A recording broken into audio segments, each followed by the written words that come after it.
That's all anybody ever hears. But there's a whole world of guitar parts underneath that if you actually listen to the record. So the rhythm thing, I had to back up, and I'm still, look, everything you achieve, first off, there's always somebody who's gonna, no matter how good you get, there's always gonna be somebody that's better. It's just the way it is. And you never stop learning. Les Paul was 90 something when he died, and he was still learning.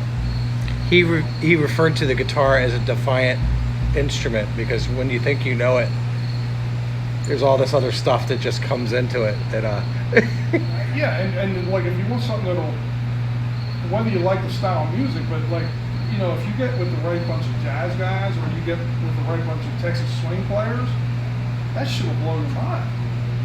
And that, like, growing up here, that was not part of your upbringing. There's not a ton of jazz guys here. There's certainly not a ton of swing players here.